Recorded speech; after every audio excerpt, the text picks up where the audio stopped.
Hey, we'll be talking about sacroiliac joint diagnosis, looking at major lesions of the joint where you really don't want to mess with them, you want to refer them back, and those which are manageable by us. There are a number of process slides here, but first let's look at the conditions that we'll be talking about. Okay, so before we get too deep into this, let's review some of the tests that are used for sacroiliac joint problems. First off is Fordin's test. Fordin's test is where you ask the patient to put a fingertip on where either the pain is most pronounced or where they believe it's coming from. Positive test is they will put their fingertip a little medial and a little inferior to the PSIS. It's got to be one fingertip. They can't rub it. They can't put 3 or 4 fingers over it and say it's around here. It has to be very specific. It's right there. This has been tested for validity, but it wasn't tested terribly well. They didn't have a control group, but it looks like this was tested actually against injection. So basically, Fordin's test is positive. They injected 2 anaesthetics, fast and long-acting anaesthetic, into the joint and watch for the results. And this looks to be sensitive, very sensitive, perhaps almost 100% sensitive for SI joint problems. How specific it is, nobody seems to know. So objective Fordin's test is one that I made up, which is you rub Fordin's area. So it's deep palpation and rub it over Fordin's area, and the affected side should be more tender than the unaffected side. Seems to work quite well. I have no idea about numbers on it, but it seems to work quite well. Even when the problem joint is asymptomatic, you can still bring it on with this.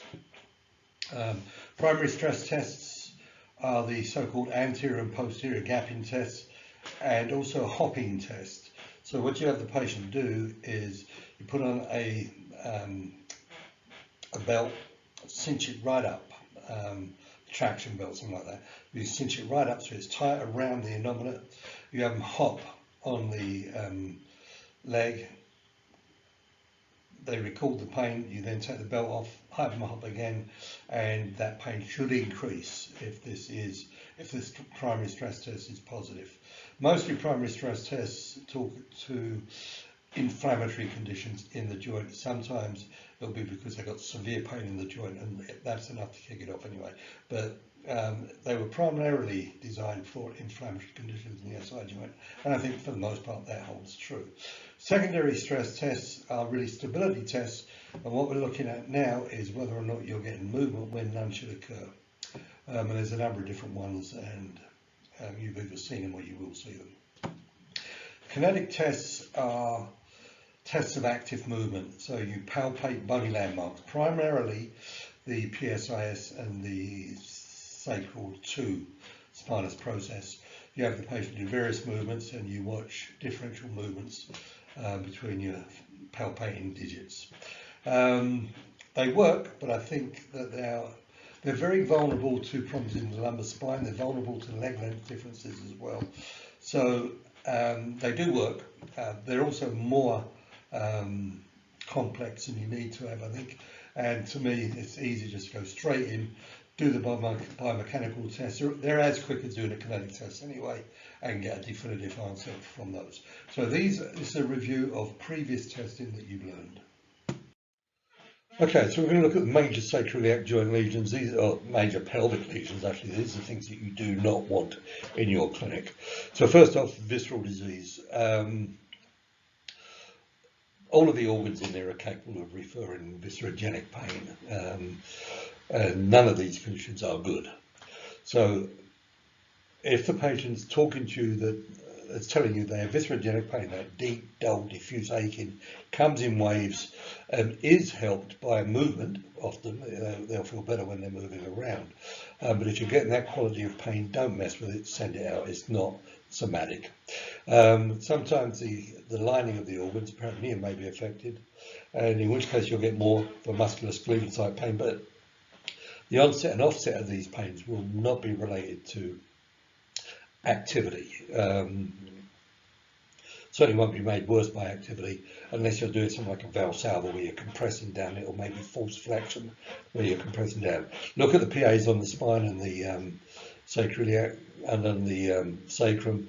Look at stress tests in the pelvis, all of that negative, get it out. Tumours are extremely rare in this area. Sacrum is more frequent than is the innominate, but they're all very rare conditions. Chordoma is the most common sacral tumour, and it can get very, very large before it becomes symptomatic, and then the patient will get high-end neurological stuff, bilateral paresthesia in the legs, loss of bladder control, or retention of urine.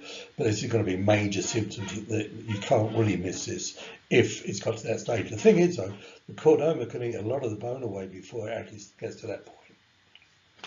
Fractures are rare. All types of fractures are rare in the sacroiliac joint. A through the bone fracture of healthy bone is the same as everywhere else. This time, fairly or quite intense trauma, motor vehicle accidents, pedestrians or bicyclists and so on. These are major injuries. You're not going to see these. They're not going to come into your clinic because they can't basically walk. Other types of fractures, though, avulsion fractures occur in athletes, particularly adolescents, because of the ununited apophysis. So they can occur. Be very careful in children because that may be it. As I say, trauma, not likely to be there. Stress fractures are rare, and they'll generally build up the same way as stress fractures do everywhere. On the odd occasion, it will be a sudden onset, but the pain won't be as severe as it will be if it's trauma, and there's no trauma. And the same thing with pathological fractures. So the chances are you'll never see a pelvic fracture, and then if you do, it just looks exactly the same as the fractures of other areas. Sacroiliitis is probably your worst case scenario. This may come into your clinic. Septic sacroiliitis is rare, but it does occur. This is one of the things that Cyriac said causes the sign of the buttock. And I think I may do I'll have to check to see if I've given you this before, but I'll do a separate talk on this towards the end of this on sign of the buttock. Because it happens with sacroiliac septic arthritis. It also happens with some tumours near the hip. But systemic sacroiliitis is more common, obviously. Most of these, the condition were already pre-diagnosed, so it's not going to come into your clinic, but sometimes this is the first instance of that condition. So in women, this is often an accompaniment of Crohn's disease, Reiter's disease, and so on, and same in men. But of course, in men, this is the more common way that ankylosing spondylitis manifests itself, rather than in women. So severe sacroiliac joint pain, probably the primary stress test will be positive. Almost certainly the quadrant test of the hip is going to be positive. The objective Fordins will be very positive, and subjective Fordins will be positive as well, almost certainly. Can't guarantee it, but almost certainly. I had a friend, a neighbour actually, she was about 50, and she complained of acute SI joint pain. And it was very acute. It was irritable. She had taken the mattress off the bed, thrown it on the floor because she couldn't sleep in the bed. That was the only way she could sleep without severe pain. If she turned over, she got this severe pain, which is also an almost pathognomic of SI joint pain. That is Fordin's area pain on turning in bed. Walking was a problem. She couldn't bend and everything else. And she asked me if there was anything I could do, and I said, yes, let's get you to see a doctor. This may be more of a global problem rather than just an SI joint problem. So I said, you need to go in there and see him. And instead of which, he went to a chiropractor, manipulated it, and got it completely better in one treatment.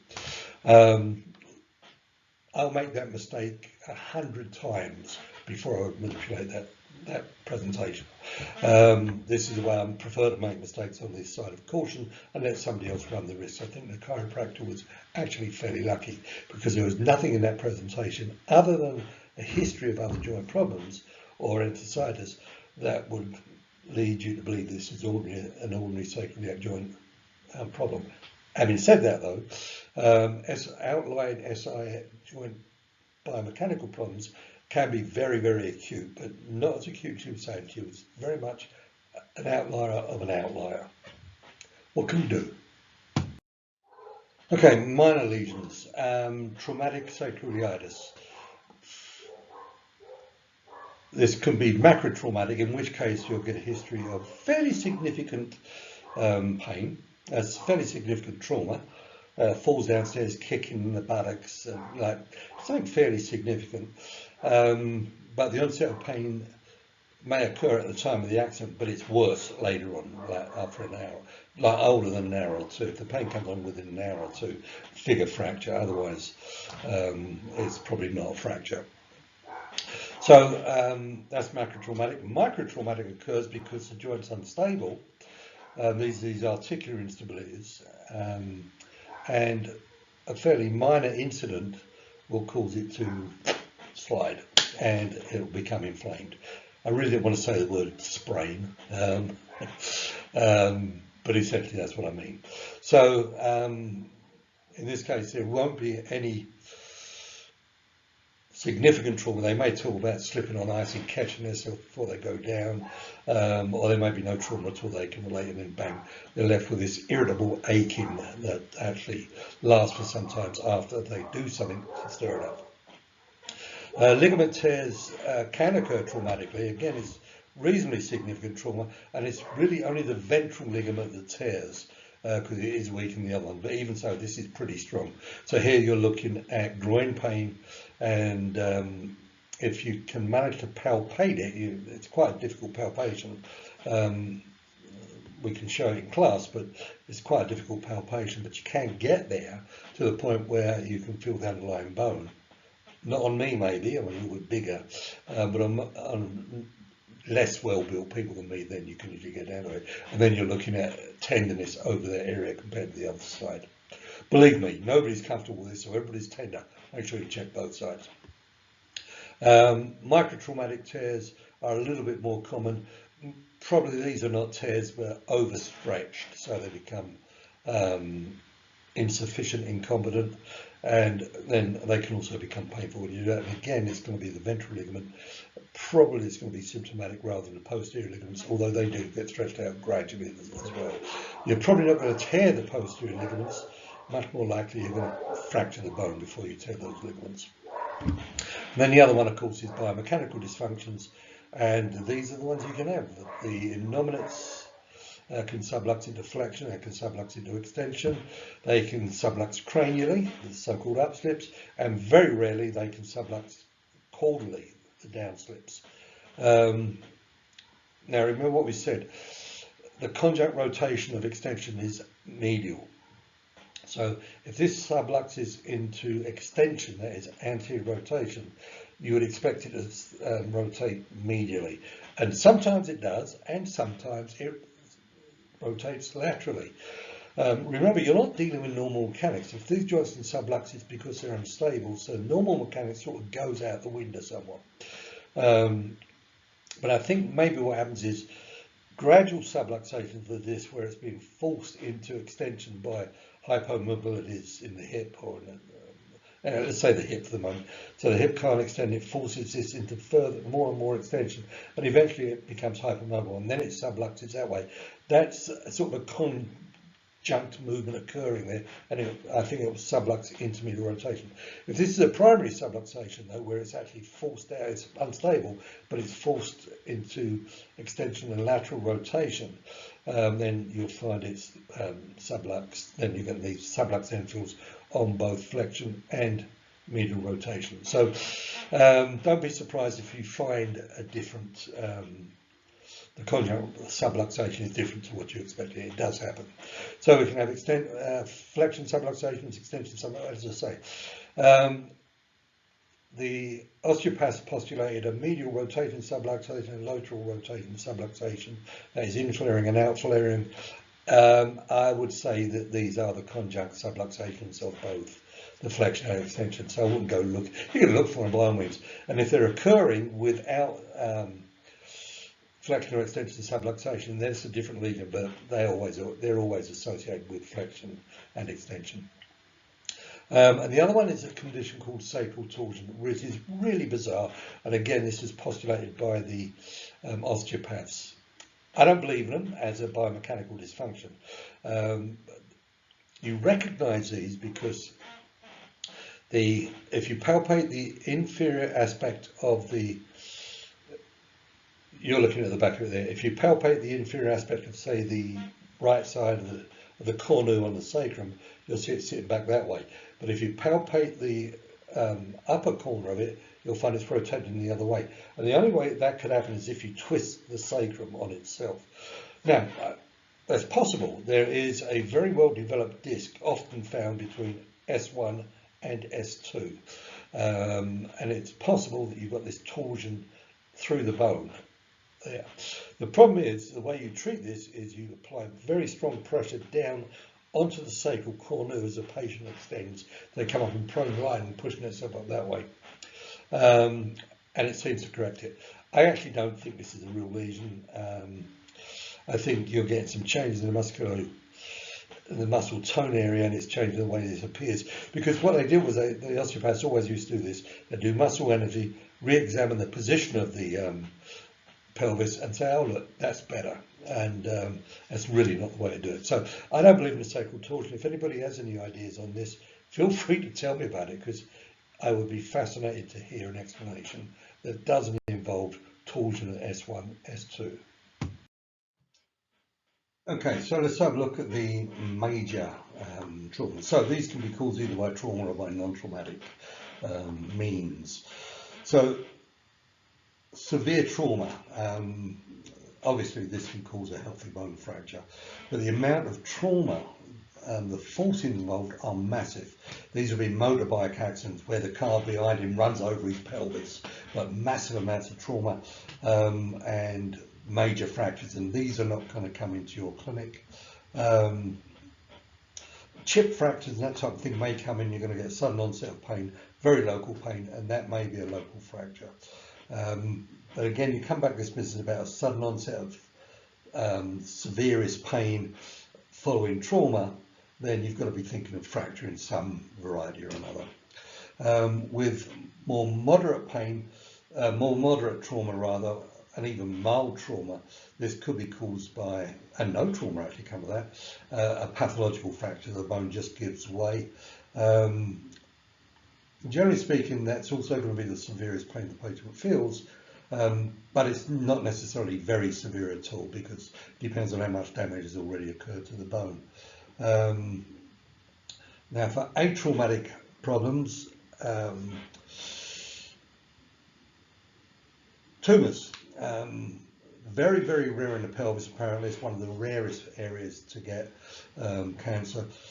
The common one is in the sacrum. That's a chordoma that affects the lower roots, nerve roots and spinal nerves. So their major symptom is not somatic pain, but neurological symptoms, paresthesias, paresis, bladder problems in particular. All of the lower sacral roots can be affected by this.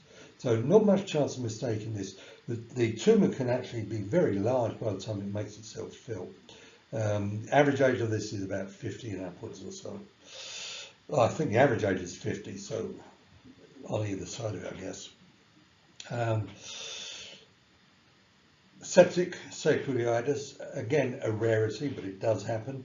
And systemic sacroiliitis. So these are all sacroiliitises, so you're going to see the same thing. Severe pain in the buttock and probably in Fording's area. Pain on turning over in bed. It wakes them up. Otherwise they can sleep usually, but wake them up when they turn. Obligate functional loss. They can't walk, they limp. They can't often sleep in a bed, they'll sleep on the floor. They're just a mess actually with this thing. And range of motion that when you test it is all limited as well and painful. Primary stress tests are going to be positive, and if it's a systemic arthritis, you're going to find other joints and tendons being involved as well. And if this is part of a bigger syndrome like arthritis or Crohn's disease, then you might see also things like colitis and iritis, so on. So for minor SI or pelvic dysfunctions, then again traumatic and non-traumatic, or at least mildly traumatic. So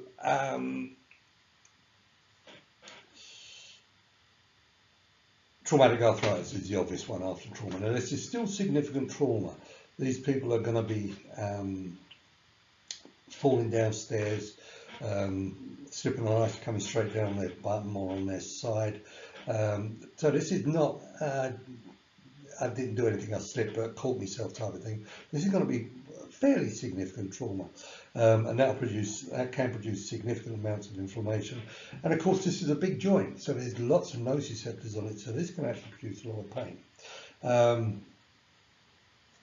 The onset though after the trauma is delayed, so this is probably going to be worse the next day on waking rather than immediately. They may well feel it immediately, but it's going to get worse later on. And the primary stress tests are probably going to be positive. Now, just a word about the secondary stability test here is if you do these for this particular problem, then the primary stress tests are positive. Secondary stability tests show instability here. Then you have two problems going on. One is the trauma has caused it to be inflamed, but also the joint is unstable, so it's biomechanically dysfunctional. So that may be a problem in the future. Doesn't change the diagnosis at all. Now, you can also get a traumatic arthritis here because of a pre-existing instability. So that sometimes then you can get it with much smaller amounts of forces causing the problem. So these are the ones where slipping on ice may set off an inflammatory condition. Usually the primary stress tests are negative here because it's not that inflamed, but the secondary stability test will show it as positive. So non-traumatic or mildly traumatic problems now. Stress fractures. This is non-traumatic, but a stress fracture, but you're going to have a history of excessive overuse, idiot runners, and it's often going to be related to, in women anyway, dysmenorrhea or amenorrhea.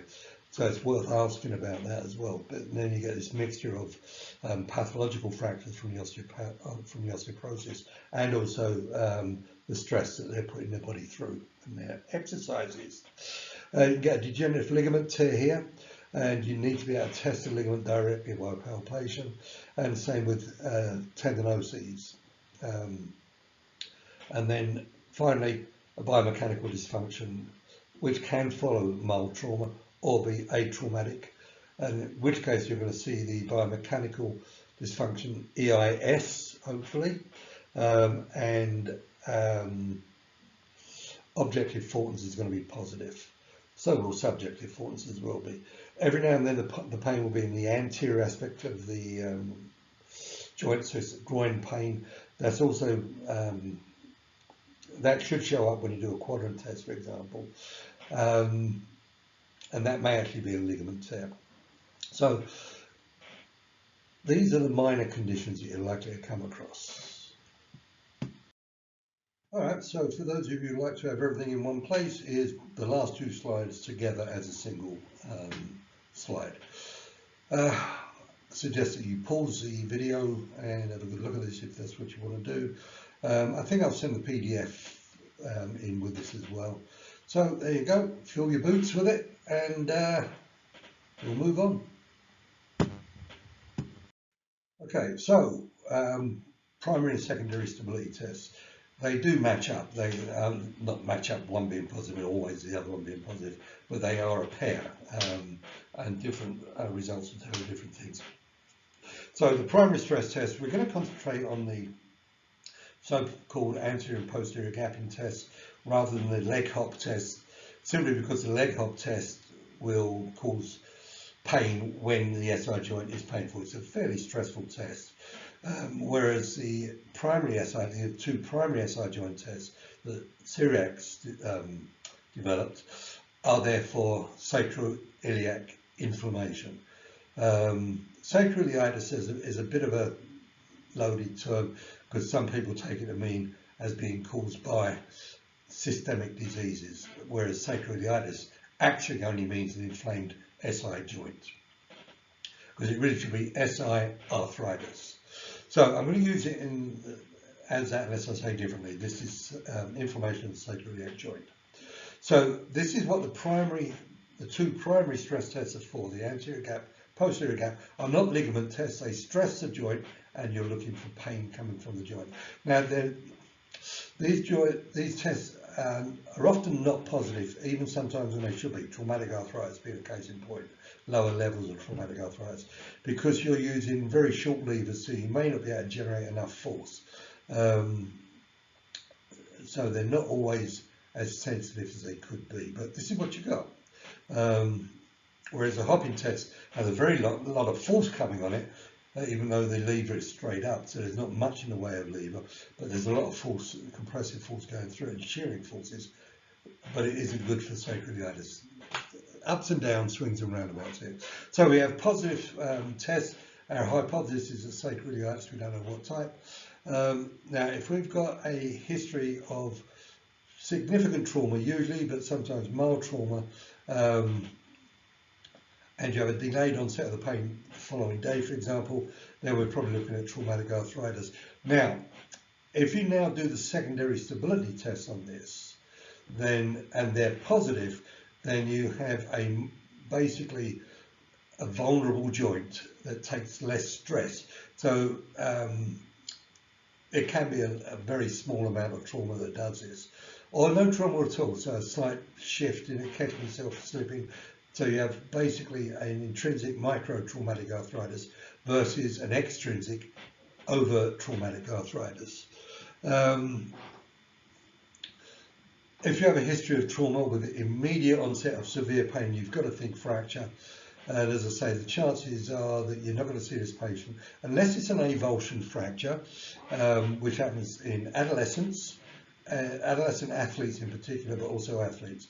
So this is often the AII, anterior inferior iliac spine, and the quadriceps pulls it off when there's forced extension of the hip, flexion of the knee, and particularly when the muscle's trying to reverse that, then it'll tear that off. So you'll get sudden onset of severe pain and basically you've avulsed the bone. That one may come into your clinic. If you have a patient with a positive stress test, trauma or not trauma, and they're giving you a history of other joints being a problem, enthesitis, iritis, colitis, anything that looks systemic, fire it off to the physician. Assume it's a collagenous disease and get it out of there. Similarly, if there's no trauma or trauma, same thing applies. Now, don't do the stability test if you think there's a fracture there. Don't do the stability test if you think there's a collagenous disease there. So the one you're going to do it on is a traumatic arthritis, really. If the stress tests are negative, we're going down there, and I forgot to write negative on the little arrow. The H1 becomes a biomechanical dysfunction. So if you've got, again, a history indicating collagenous disease, it's not a biomechanical dysfunction, get them sorted out and refer them out. Again, no secondary stability tests. If there's a history of mild trauma with an immediate onset, then it may be a pathological fracture. Again, don't do secondary stability tests, there's no point. If this is an exercise nut, they're doing way too much exercise, and usually it's a gradual onset of pain. Sometimes it's a sudden onset of pain, but it's usually a progressive thing, a progressive increase in pain, progressive loss of function. This is probably a stress fracture, no point in doing a stability test.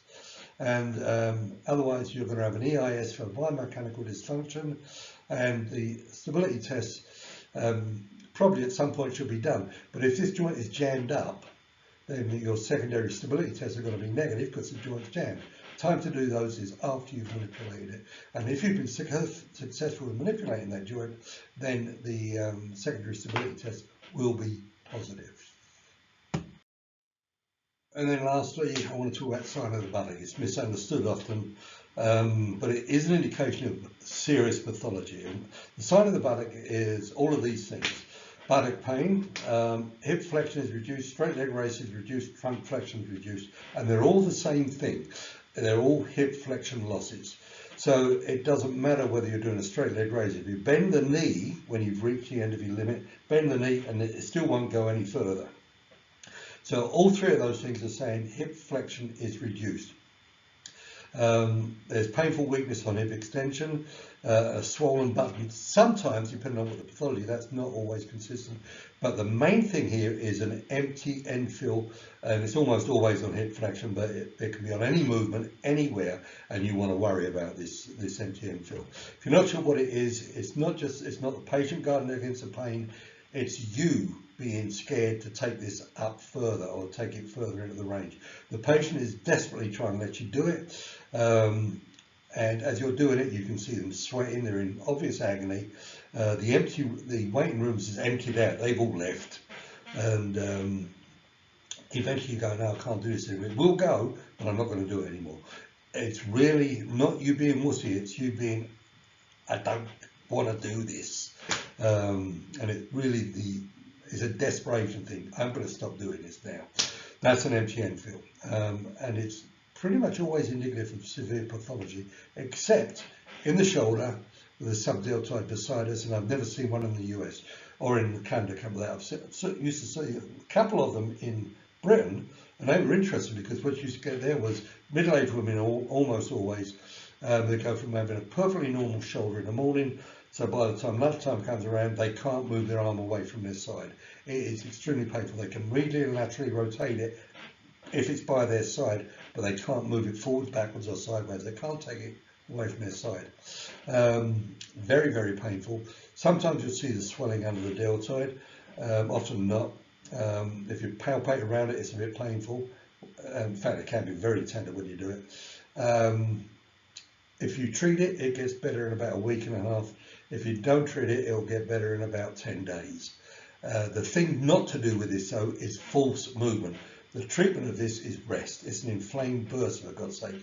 Don't have them doing pendular exercise. Don't do anything. Put them into a cuff. And there'll be a week or so in the cuff, and the thing's getting better anyway, like a sling or a cuff. But don't force it, because it won't get better under those circumstances.